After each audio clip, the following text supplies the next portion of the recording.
Thank you, Em.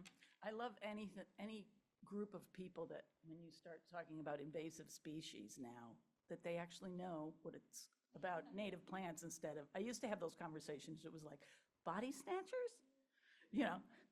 Anyway, hi, people on Zoom. You're missing the pizza.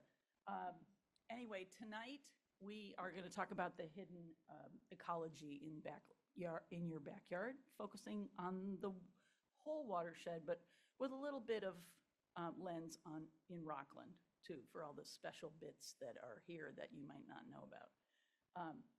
But I am one of the leads at the Georges River Land Trust, as Em said, and the Georges River Land Trust is a organization, a nonprofit organization, and our purpose is to protect the nature that shapes the character of these local communities around the watershed of the St. George River. So let's start with what the heck is a watershed? A watershed is all the land that drains into a common water body. So think of it as the land, the water that sheds into that land. And all of these, this is the area that you're seeing on the screen that we take care of. It's a 225 square mile area from up in the headwaters of the St. George's River down to where it flows into the estuary between Cushing and Port Clyde. So it's a lovely, 19 communities in all are touched by it. And what we're trying to do is just pay attention to all of those communities are linked ecologically by this river, by its water and by its sediments and its nutrients, and unfortunately its pollutants too, that flow into them. So at the Georges River, what we do is, what does that protection entail? We conserve lands, we steward the lands we own by recommending and planting native plants and removing invasives.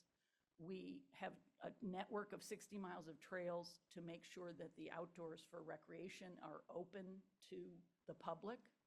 And then we have started with more gusto about doing public education through series like this.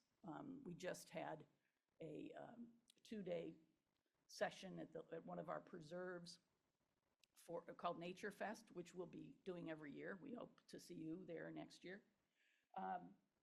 So the watershed, the Georges River watershed it's interesting if you look a little closer at this map, you'll see that it's really a tapestry of streams and rivers that flow into the St. George's River. So you might know the St. George River, but all of these little tributaries and smaller streams are its circulatory system. And that really sustains the ecosystems that we live in, sustains the wildlife and the plants and us. So I'm just going to give you that's a little snapshot of the area around Rockland, the significant wetlands around Rockland. You can see on the upper left-hand corner there a big blotch of blue with little etchings on it. That is the Rockland Bog area. And does everybody know the Rockland Bog or heard of it, know it, intimate with it? No, one. It's like Rockland's best secret. It's fantastic. These are, again, same kind of a snapshot. These are the conserved lands that not just conserved by us, but other partners and other organizations that conserve land in this area. And that all of those green patches are areas around the Rockland Bog. It's an incredible wonder. And I just we have now 560 acres in the Rockland Bog that we've conserved. And if you add that to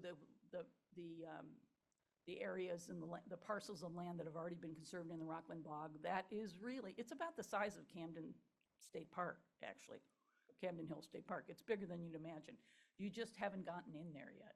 I do recommend that There are two places to peek at the Rockland Bog. You can go on Bog Road, and you'll see a sign from the Georges River Watershed, Georges River Land Trust that says Rockland Bog Overlook, and you can take this short little trail in and peek at the bog from afar, and it's literally called Rockland Bog Overlook. And then you can also go up Route 90, and there is another sign of ours you'll see that says Rockland Bog Trails. It's like right past, Mateo's and the lighting store. It's right around there, right near the Johnson's boat building place. But if you go in there, and there's parking and everything, you can really enjoy this wonderful 7-mile hike in the Rockland Bog, and it really does feel like you're getting away. So I encourage you to go and sample it for yourself. You can look at it this way, or you can look at it this way. This is a view of the bog and the areas around the bog, and it's really just an incredibly special ecological wonder. And the reason why it is because it's a peat bog, and don't get us going. And I could see some people in the room that will want to get going on talking about how much they love wetlands. But we do love wetlands because they prevent flooding, they filter chemicals and containments and filter water and keep water clean. And the peat bog, this is a wonderful example of a wetland, a peat bog. And here's just a little diagram of why wetlands are so special. When you think about a heavy storm coming in, a wetland dissipates that storm's energy and all that rain by sucking in the water and holding the water, and then slowly, filtering out contaminants and sediments, and it sits there, right? And then the cleaner water that it filters out kind of drips out slowly. So it is like a beautiful natural coffee filter. But what's so great about a peat bog is that it's, to use another metaphor of wonder, it's SpongeBob. It is composed of sphagnum mosses, which are the stars of a peat bog because they hold 26 times their weight in water. And, on drier ground, dead plants would just, dry up, and the carbon would go back in the air. But the wonderful thing about a peat bog is that carbon is never, it's wet. It's never released into the air. So it's just held. That's why you hear things about, things that are buried in peat bogs. So a peatland is soggy, and it's, even the deadest shrub doesn't decompose. So its carbon kind of stays underground. So it's this wonderful area to sequester carbon and never release carbon into the atmosphere. So that's another wonderful thing about it. And I could go on a lot of wonderful things around this area, but I really am advocating that you take a stretch and get into the Rockland Bog and appreciate the wonder that's right in your backyard. We are, as a land trust, as I mentioned, we have 560 acres of land there now, and working with our neighbors to figure out what are the trail systems that we can get signage and make more orderly for more people to enjoy it. It's a tricky balance of keeping it romantic and wonderful and accessible, but remote. So we're in the process of that. I want to introduce the highlight of my talk tonight is Bill Dunn, who is a hydroecologist. And Bill is going to talk about the topic that we talked about, that I showcased at the beginning, which is this wonderful watershed, but how do you sustain its value? What are some ways to do that? So I'll give it over to you, Bill. Well, thank you, folks, for showing up, coming out, showing interest, and you Zoomers. And and I've just been happy myself to have developed a small but growing association with the Land Trust. Started a year ago with the controversy over the mineral mining proposed down in Warren, the Karma Group, and I got involved with some of that analysis of what could potentially go wrong in those development situations. And by that process, I got to know Marie and others. And so I've spent a whole career being the champion of nature in complex watershed situations. So when people need water for whatever it is, an industrial, drinking water, agriculture, whatever it is, my role is always, okay, where are you getting the water? What component of a natural system was being supported by that source of water that now we need to be worried about or not? So that's what I do. I do typically there's a whole army of geologists, hydrogeologists, computer modelers, groundwater modelers, surface water modelers, atmospheric modelers, and they do all their work and project the future, and then they say, Bill, oops, I'm sorry, here's what we found. So my job is then make sure that nature is taken care of. And I now live in the watershed. I'm originally from New Jersey. I spent 40 years in Florida, still living in Florida 6 months of the year. And I work on these kinds of projects in Florida. So but I'm up here 6 months, and we live right on Seven Tree Pond on the, yep, there it is. We have a new puppy that gets me up. That's like 4 or 5 o'clock in the morning. So this was a week ago.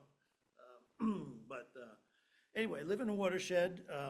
These are the kinds of things I'm interested in, and with the advent of things like global warming and climate change and the mineral mining threats, this watershed is under threat and has threats that could potentially come up in the future. So my approach is always, how do we plan for that and manage the watershed, manage the water resources, but people are part of that. How do you get everybody together to do that so that we are ready to embrace the future and with whatever it holds?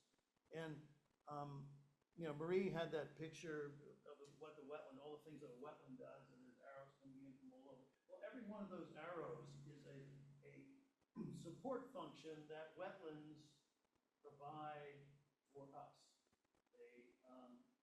And they run on sunlight, so we're not paying the energy bill for that.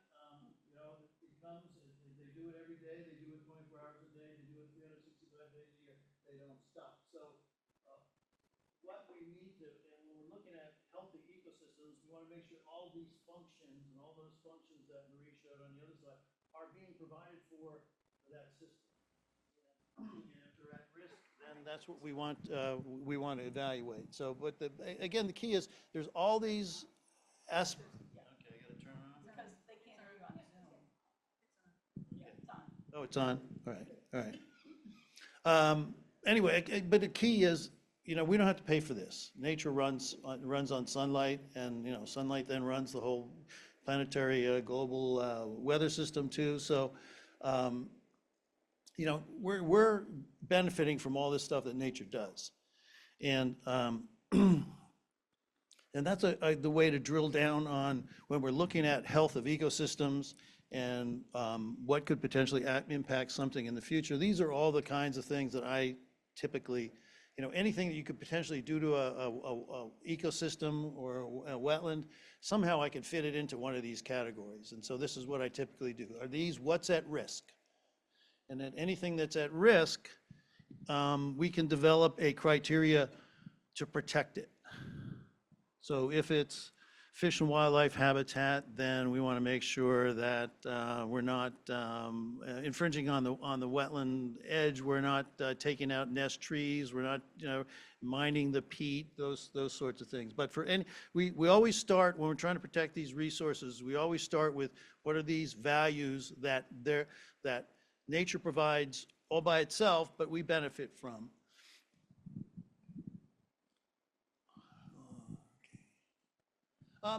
Again, so each one of these values then, if we want something to be sustainable, we need to drill down on, understand, what's the ecology, what's the sociology, what's the economy that affects that.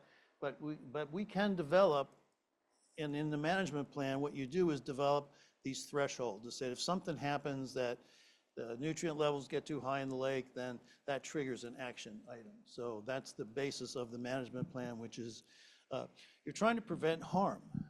Anything that is a threshold would tend to cause, significant harm to the ecosystem or the watershed, such that you would say, no, that's not right.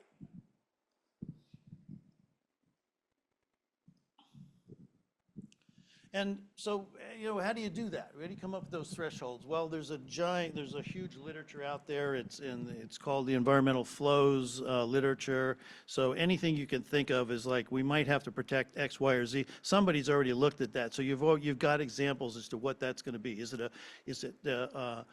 I'm on Seven Tree Pond. The herring run is unbelievable every spring. We had 6 bald eagles perched, 100 meters up the shoreline from my house, just feasting a month or two ago. So you want to look at those, what are the things that would sustain that, collect the data, this is all, a data-based, this is science, applied science, and so we need information. So you want to collect the appropriate hydroecological information to characterize the particular communities, and then what might be a potential threshold of unacceptable change for them. You collect the information, you do trend analysis through time. It's okay, and this is a risk assessment work. So we're listing all the things that could go wrong when you're developing these kinds of plans, these watershed management plans, and I call them adaptive management plans. You try and anticipate everything that could go wrong, and then what's it going to take to prevent that harm from happening, whatever that may be. And you can do the same thing if it's a restoration program where the damage is already done. What do we need to do to fix it, to bring it back to some better ecological state? And again, these things are, as we lose these functions out of the ecosystems, it costs us money. So if the wetlands and the watershed are not cleaning the water such that we've got clean drinking water, then you have to build multi-million-dollar water treatment plants. Then you have to have wastewater treatment plants to treat the, so on and so forth. But so when we impact these natural systems that way, we end up paying the price. Now, you might say, aren't there lots of regulations that protect all these things? And there are a lot of regulations, but they don't protect what we're talking about here. These more, what do you do about a mining operation? What do you do about a land development proposal? What do you do about climate change? Because these have, and in particular things like climate change, the problem is we don't know. Everybody disagrees as to what that is going to look like, what the scenarios are. How much the sea level is going to rise, how much the storms are going to increase, and flood problems. And so the regulations don't take us all the way. In some cases, they're really helpful. Here's, an impaired, one of the designations you get for aquatic systems is on a water quality designation. Is it impaired in terms of having degraded water quality for any number of reasons? But we're still talking something way beyond these all, all the regulations that protect wetlands and riparian areas, come to bear, but we're working at a higher level when you're trying to, look at potential, how do you deal with impacts to the system. So the question always, how do we make management decisions in the face of uncertainty? So here's a projection of potential temperature increases in Maine, in projections over, so, what do you do? Well, these are then our scenarios that you can play out in your management plan, whether it's climate change effects or change in, another aspect of climate change could be a change in rainfall distribution patterns. So then you have to look at, okay, is the water budget going to support the Rockland bog still if rainfall patterns are changing in time? And so the big bugaboo is always, you know, the stuff you don't know. But there is a way to look at the stuff that we don't know. So, you know, typically the engineers are going to drill down and do all kinds of data analysis, but the real key is to be able to embrace the stuff you don't know. And because these are risks, you put them in this category and say it's an uncertainty that can negatively affect the Rockland bog in the future. So let's put that on the table. Oh, let's put that on the table. Yeah, I'm sorry. Yeah. And so there's a process that is specifically designed to deal with uncertainty in resource management, and it's called adaptive management. And it's a process. We assess the problem, and it could be you're going to design a solution to the problem, you're going to implement the problem. But the cool thing about adaptive management is you're learning. These are hypotheses. These are the hypothesis for taking care of the problem. You implement that, you collect the data. Am I successful? So you do the evaluation. So it's a learning process. It's like every year you're saying, did we make the right problem statement? Did we do the right design? So it's always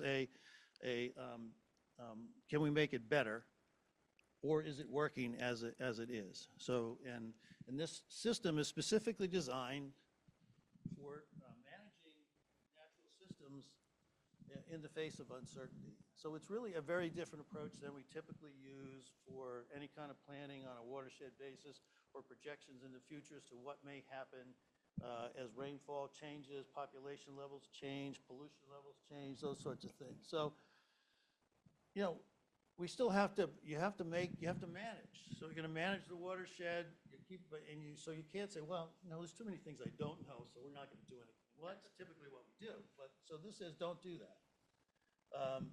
Because, you know, the problems can still exist. The impacts can still occur. And what you do is you have a performance-based, you know, set of goals, and you're going to implement them and then learn, did they work or not? And if they didn't work, then you're going to change it. So you step back and say, you know, we really don't know all these things. So rather than say we've got these great policy mantras, we're going to treat them as hypotheses. We're going to test it. We're going to learn. And that's, again, a very cool part of adaptive management is it's structured learning to move forward. So, you know, did we get it right? If we're not, then next time we're going to get together, we'll fix it. So it's continuous improvement. And so I've got an example of the first time I encountered adaptive management. It was on a coastal marsh restoration project in New Jersey on the Delaware River. And just an example of people were arguing over whether fish ladders worked or not that were in place on the estuary. And so you start with okay, some people said yes, other people said no. So, okay, we're going to test it. So we went out and collected, the team went out and collected all kinds of information and found out, well, they kind of work, but not really. So you know, if you have a decision that said, well, that's not the best, we need an alternative, then that's where you come up and work with your team of experts to develop what are viable alternatives. You know, you can no such thing as a bad idea. It could be some crazy stuff, but ultimately you're going to come down to the practicality. Can you permit it? Can you? Somebody's going to sponsor it. Somebody's going to build it. Somebody's going to pay for it. All those sorts of things. But you'll work all that out.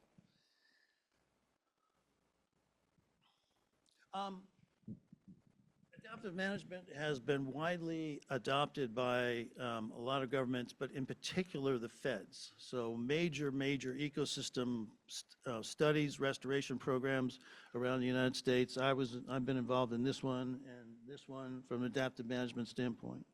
And you know, the Everglades restoration programs, since I live in Florida, I know a lot about that. You know, many billions of dollars. They've been working on it for 30 years already. They're going to be working on it for another 30 years and another $10 billion. But the feds use adaptive management as the implementation mechanism for the whole restoration program for the Everglades, as they do in all these other places too. So they've found the value in it and really have demonstrated the great utility of embracing the uncertainty and trying to educate yourself as to how to make that less of an effect. So these, again, agencies, mostly a lot of the feds, but, I'd like to be able to list the state of Florida in here, but I've been lobbying them for 30 years, and they kind of get it, but not really. So we do it on a case-by-case basis. So here's an example. This is public service, electric and gas utility in New Jersey. They were having problems with, they have a nuclear power plant on the Delaware River in Salem, New Jersey. And you have to run cooling water through these things to make them work. And so the cooling water for this system comes out of the Delaware River. And when it came time for the power plant to renew their permit for their cooling water system, the state of New Jersey and the feds came in and said, you suck 1 billion gallons of water a day out of the estuary. You're killing a lot of fish, and you're sucking in tons and tons or billions and billions of larval fish, fish eggs, et cetera. We think that's an unacceptable impact.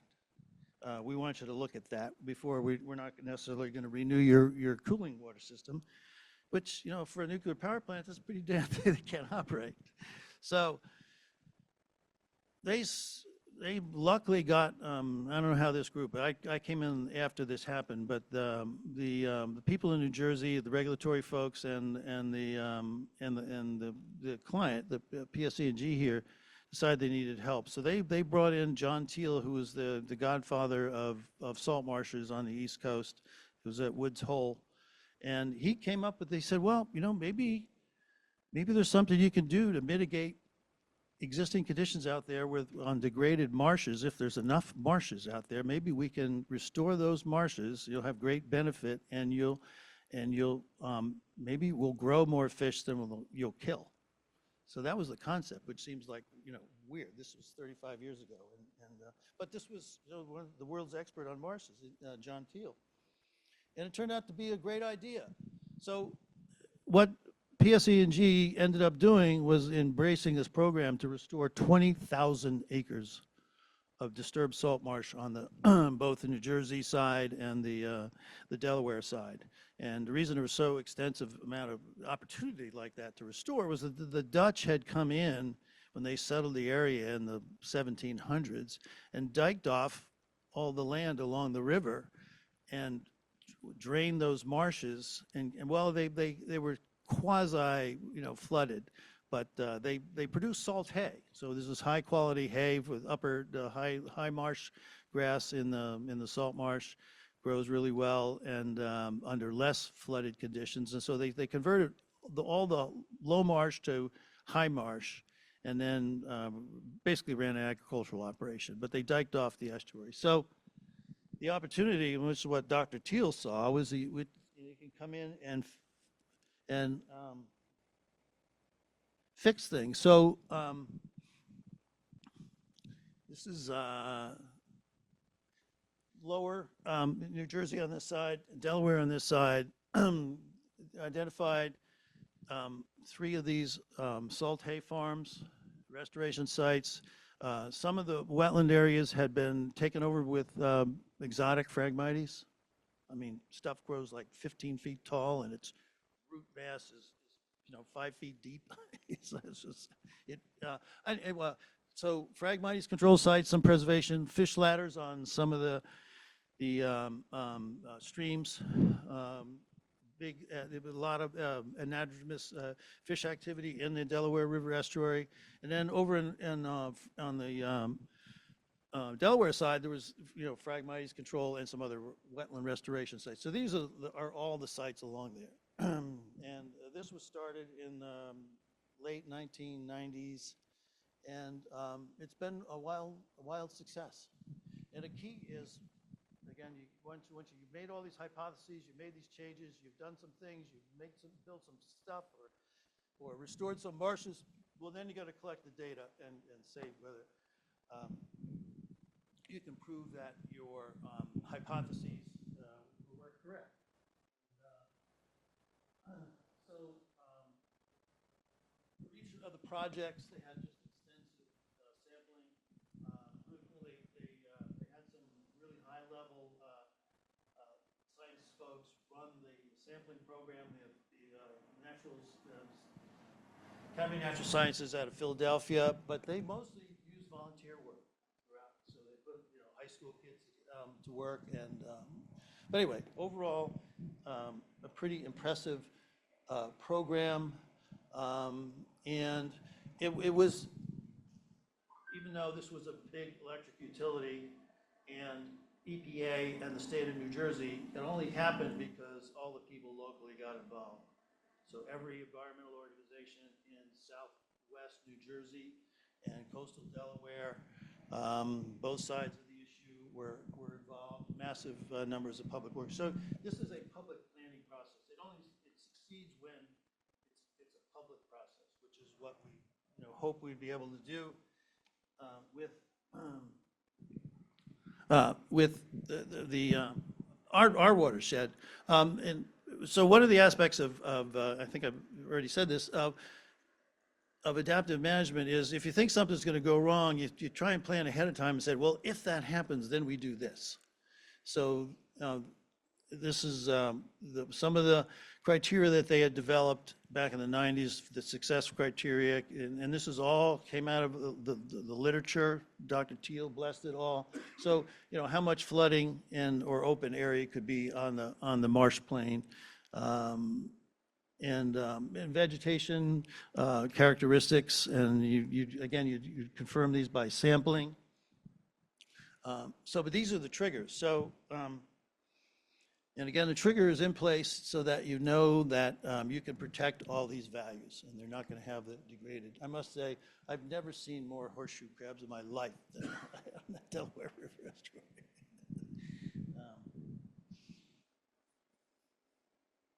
Okay. Did I? Oh, yeah. So these are what used to be Phragmites marshes, that's 12, 13 feet tall, or Spartina. This is the Spartina alternative flora, the low marsh variety. And here's a good example. This was all cattail and Phragmites 5 years before that. So, a big project, big goal, 20,000 acres of restoration. And it did.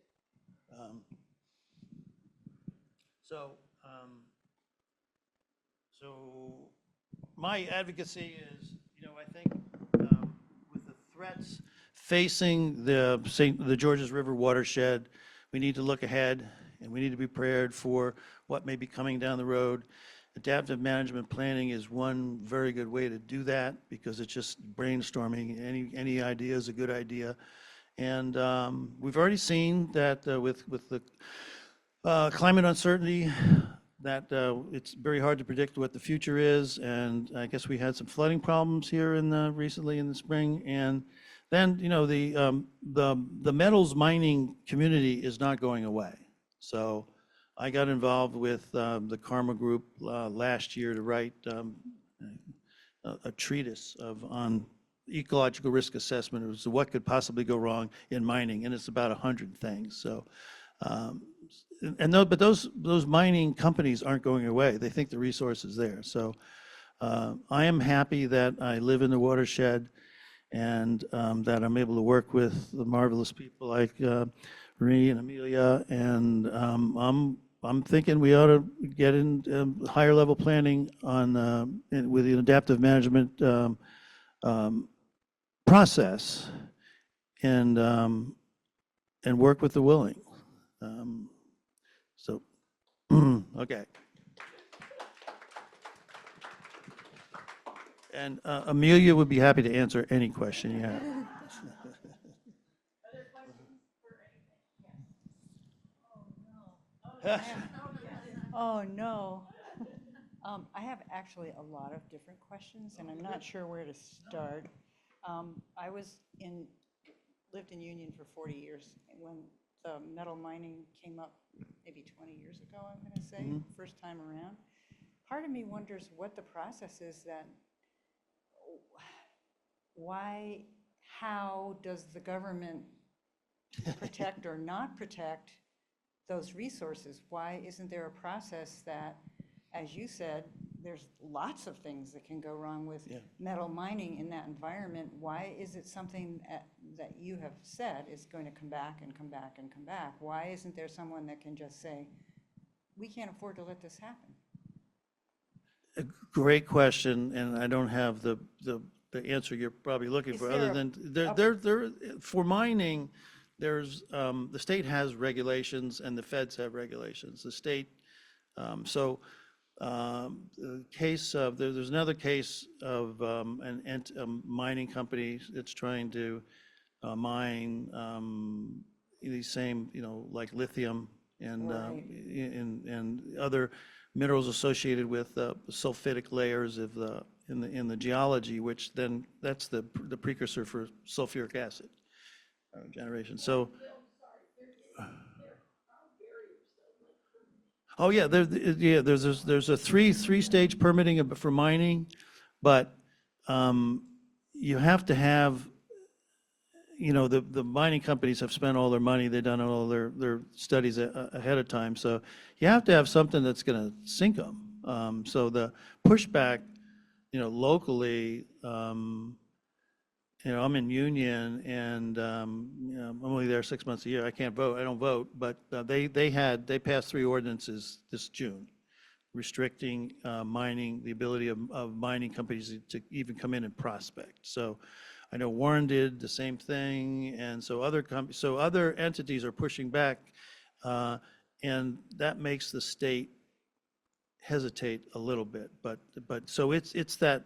You got to push back and yell at them, but there is a permitting process, and that's what you have to fight through. Isn't there, aren't there property owners who have already in the past given rights to? Yes, yes, Yeah, yeah, all right. yeah. May I ask? Yes. May I ask one more question? You were talking, and you spoke also about filtration and absorption of pollutants in the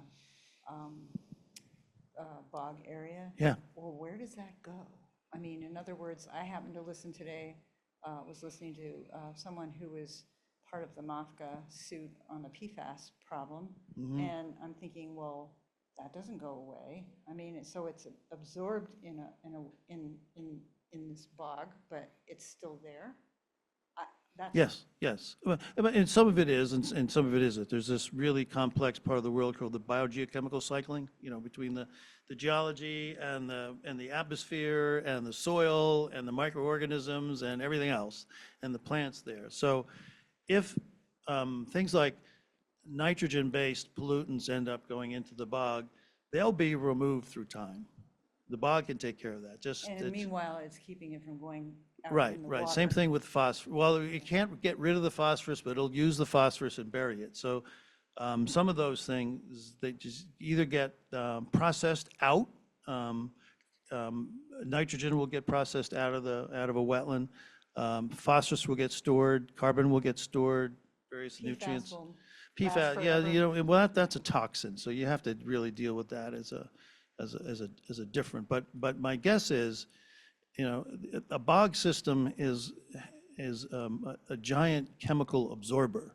Just all the little pluses and minuses on all the moss leaflets and stuff. They absorb a lot of stuff and will hold on to it. So my guess is that PFAS chemicals would probably be immobilized to some extent in a bog. But then, you don't want them in there in the first place. But No. yeah, but they do protect, and they are a filter, and that's one of the services that nature provides.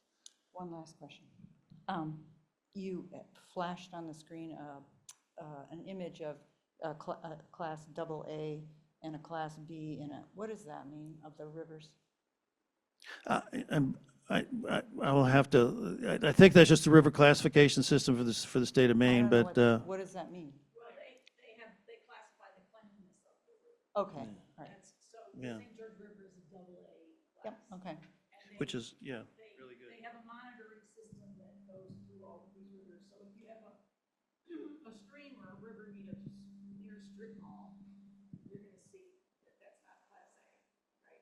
so much runoff. So that must be fluctuating all the time. Yes, it is fluctuating and they go in, but. Who's go they? in and- I mean, there are monitors, state monitors, Okay. that go, I'm sorry. No, so you better take this away. Yeah. You know, we've got, you know, And the happy news there is that you can, if something's impaired, the state goes, hey, this is, but what we've learned from another talk what we've learned from another person that talked to us here in these talks, from an aquatic biologist, there used to be that towns would set up their own systems, of measurement, and now they have much more of a, a standard system, so that it wasn't just, tailored to particular towns. but that, brings up something else I've thought of. So there is all kinds of water quality information out there, flow information, rainfall, the water budget components that's available from the state or the USGS. But I think it would be helpful for somebody, a group, to decide, we're going to develop a report card, a health report card for the St. George River, and it's going to have a water quality component. It's going to have all these things in it, and we'll get it. We'll do the best job we can to get it started and make it better. It will be adaptive and make it better as we move forward. But when you can do something like that, then you're looking at water quality issues and habitat issues, and it forces you. Somebody's got to write the report or pull the data together, and I think everyone would agree that right now the Georges River watershed is a very healthy watershed, and it gets a lot of public use, and people love it. People want to defend it. I live here. I'm ready to fight if it need be, but I did last year on the karma stuff. So, but report card may be an easy way to get started and get people pulled together. And but I think that we're ready to move forward and get a more formal group and start to look at what the issues are, and then develop a plan for how do you deal with that. And it gets expansive. So then you have to say, well, who knows the commissioners? Who knows somebody at the state? Who knows somebody at the feds and all those things? But that's the village that will build in that process. So, and I'm far enough away that Marie can't kick me. So I can say that I don't know the better organization than the Land Trust to try and facilitate pulling this stuff together, which is why I'm happy to work. Yeah. So. Yeah, I'm cheap. I'm really cheap. Any other questions? Yes. I was with a group the other night, and there was someone who works in the, he's a registered Maine guide, and we were talking about a particular piece of property, Union, as a matter of fact, up on Coggins Hill, which has been, I won't go into it, but he implied, oh, well, the land trust, the trouble with the land trust is that they're all just desperate for money, and they're all going to go under, and they're all blah, blah, blah. And I'm just going, what can I say? I don't know anything about it. What do you say to that? I mean, are the land trusts here for good? Yes. Yes. Are we desperate for money? We're nonprofit. Everybody, yeah, every nonprofit's right. Right. But we're a nonprofit that raises money. Yeah. We're not going under. And the fact of the matter is, you have land that you have to preserve. We have 20 preserves and 6,000, close to 6,000 acres conserved permanent. Yeah. So that has to be protected. So the organization isn't going to. Good. That's great. That's what I wanted to hear. Okay. We have an hour or more left. That's it. Mm. Hi, we're new to the area. Hey, well, originally from New York, and Massachusetts. Yeah. so I like the adaptive management. It sounds a little bit like Freakonomics. Like you're just open to whatever, and you're looking for problems, and you have You're being ideas. adaptive. Yeah, adaptive. But It sounds really cool. Absolutely essential. Yeah. So is that something that is being proposed through the land trust for? It's being The rivershed? Yeah, yeah. And as we, as an organization and as a community, sorry. No, you stay there. Pass the mic. What's wonderful as the community, as I mentioned before, jokingly, that people talk, when you say invasive species now, they don't say invasion of the body snatchers. The climate conversation is everywhere. The climate conversation is cocktail party conversation, right? Because it's a lens that affects everybody.